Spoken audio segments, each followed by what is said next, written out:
I started TFT back in set 5, making set 16 the 11th time I'm learning a new set.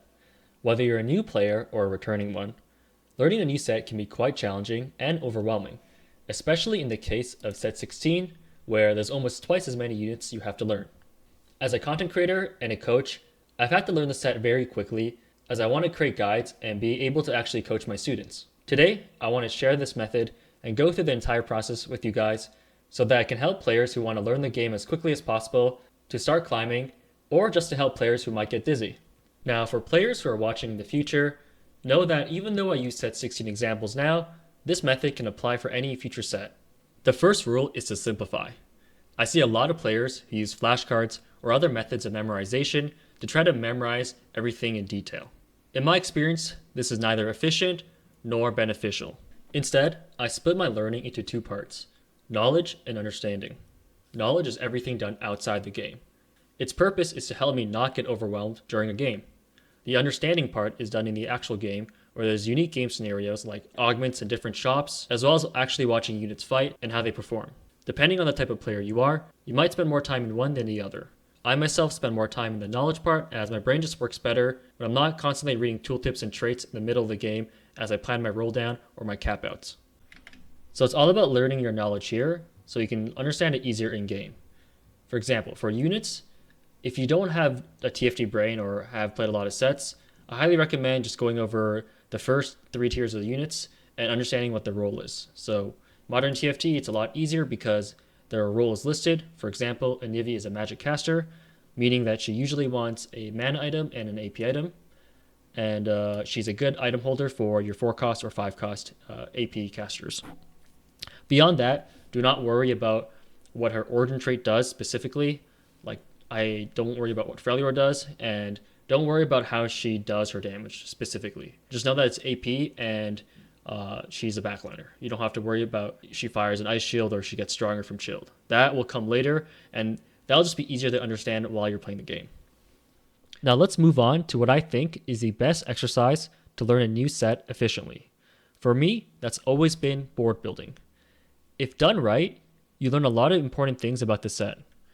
You can understand your lines. For example, if I slam a Rage Blade, what can I play towards?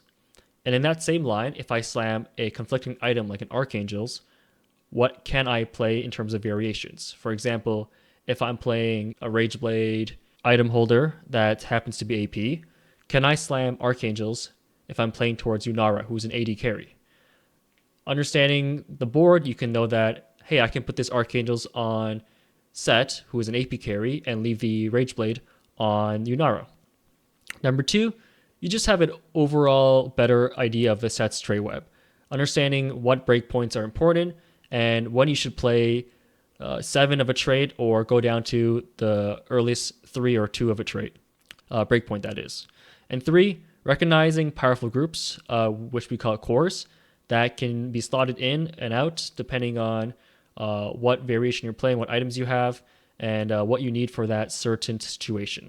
If you're just building boards for the sake of having a comp to play towards, you're having a very shallow understanding of the set, and you're not learning much beyond, hey, this board is good, or hey, this board's too weak. So you have to keep in mind these 3 points that you're trying to learn by doing this exercise. And finally, you need to understand what actually makes a strong board. If you're not building a strong board, it kind of defeats the whole purpose of doing this exercise. You're not understanding good cores or good lines of what items you can slam because all the boards that they result in are going to be weak.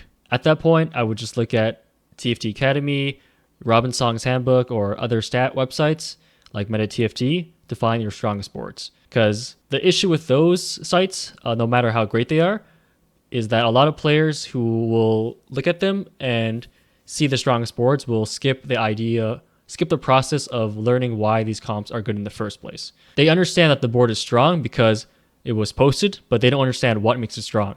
Therefore, they can't replicate that and create a board on the spot in the middle of a game to create a strong board. So let's go over the fundamental theory on what makes a strong board. The first one is enable your carries. So if MF is my carry, enable Bilgewater and the Gunslinger trait. That's pretty simple. Number 2, any unit on your board needs to have 2+ reasons for being on your board. And what that means is Let's use an example like Lysandra. If I want to enable Warden for Braum, I have a lot of options, right? Orin is obviously going to be my best option in most cases because he's a 5 cost. But before you hit Orin, you have Loris, Nautilus, and Xin Zhao for the most part.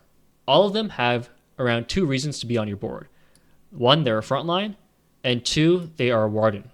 But some of them have another reason. For instance, Loris has Piltover, which is a team-wide trait. It indirectly buffs Lysandra by debuffing the enemy or buffing your team.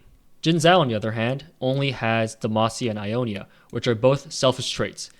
They only empower Xin Zhao after you play 2 other units, and they don't do anything to empower Lysandra herself. Therefore, Loris has more reasons to be played than Jin Zhao.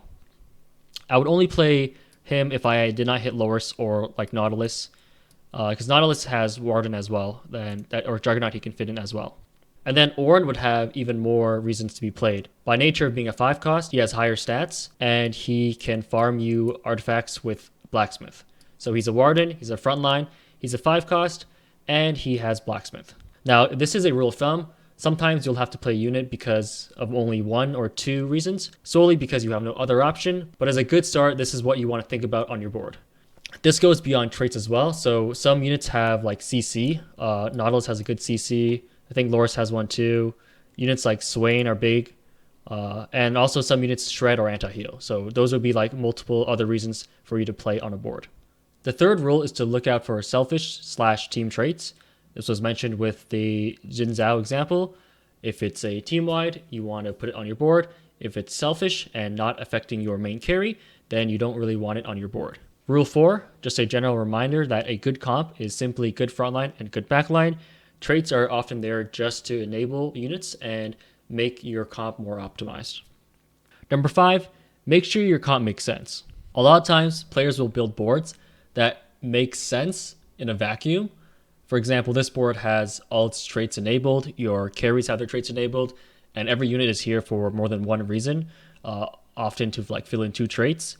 But there's like no situation where you would really end up on this board. Maybe like 1 in 100 times you might, but it makes no sense, and it's so unrealistic that you should not be building a board like this, right? Like, who are my carries before I hit a Zir? It doesn't really make sense.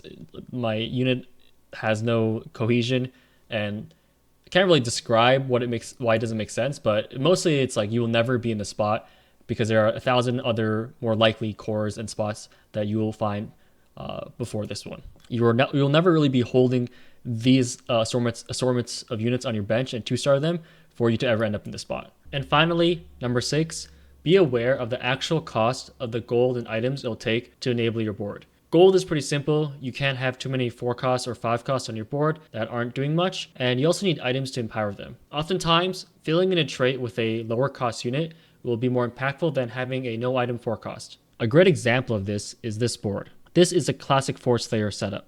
In this case, we're playing Briar and Belveth, which give us 4 Slayer.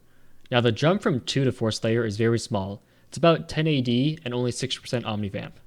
In theory, it makes sense to drop those trait bots and play Shyvana and Mel, who are 5 costs and do a lot more stuff. Shyvana adds CC and Dragonborn, Mel adds Mana Drain from her spell, and is a better Noxus unit overall. But in terms of econ and items, you probably won't have all the items needed to itemize Aatrox, Shyvana, Swain, Fiddle, Ambessa, and Mel. Mel is also a unit that really wants at least 1 mana item for her to do much, and so Belveth and Briar are actually a lot stronger for a long time. Eventually, with enough items and gold, it is worth the cost to play about 30 more gold worth of units, but that won't happen most games. You should be trying to make more realistic cost boards instead of making super high, only 5 cost boards. Now that we understand how to build a strong board, we can start to identify strong cores that make up these comps. For example, in the last 4 Slayer example we used, we can take a look at the 3 Noxus core. On level 8, this is pretty much what the 4 Slayer board will look like, plus 1 unit. This can either be an Arcanist if you're missing anti-heal, like Annie, or it can be Fiddlesticks for Vanquisher, usually the best option, or even a Targon unit like Taric. But if you had to build different items like Shojin, or you didn't fill out the requirements for Aatrox, you might have to play different options. Understanding what core you can keep and what units can be replaced is very important. We mentioned the 3 Noxus core earlier, and that's basically Mbessa, Swain, +1. In this case, let's drop all the unneeded units and play Bilgewater instead. Let's say we have a Shojin and we want to kind of play around MF as an item holder for that. If we played 3 Bilgewater early, because we're playing around GP, then we can play towards Tom Kench or Alawi until we hit him. And then you can drop Aatrox because we didn't hit the requirements for it, and play a Bruiser instead, which is a Scion. This way, we can fit in a 4th Bilgewater with Graves and play around this Nautilus. So now you have an entirely different board using a different carry than Bel'Veth. What's not efficient is to try to memorize these 2 separate boards instead of memorizing the cores, because this Misfortune variation is just another core put together. This is the MF, Graves, and Nautilus core. As you can see, it's Juggernauts and 2 Gunners. So Gunslinger is already fit in, and Nautilus just leads to any other Juggernaut. And from there you can fit in the other Noxus core. In this set, you just have to remember what cores enable certain forecasts and try to fit them together. You can see that this is a strong board because it follows all the rules. It has units that do more than one thing, it has all the traits enabled, and it fits all the make sense requirements and the econ requirements. If you want to take it further, you can try to figure out how to cap out. For instance, Warden can be fit in with a Braum or a Ornn. Probably Ornn is better. Gunslinger can be dropped for a better one like Lucian. Apologize for the screen going up or down. My scroll wheel is a bit broken right now. Looking for a new mouse. And then you can drop the final Bilgewater. Most times it's going to be GP, as all he really provides is Bilgewater plus Vanquisher, and we can get that from the Fiddlesticks that we mentioned before.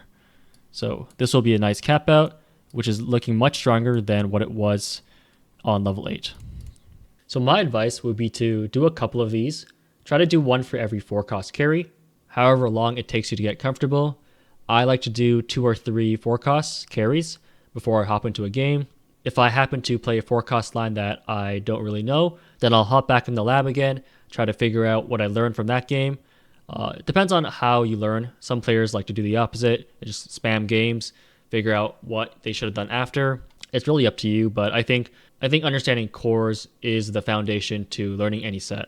Again, you really don't need to know what units exactly do. If you want to know how to itemize them, enough time has passed, though stats should tell you everything. You can just simply go to the Data Explorer on Tactics or Meta TFT, find something like, let's say Bel'Veth, I want to know. 2 level 2 plus 3 item Bel'Veth.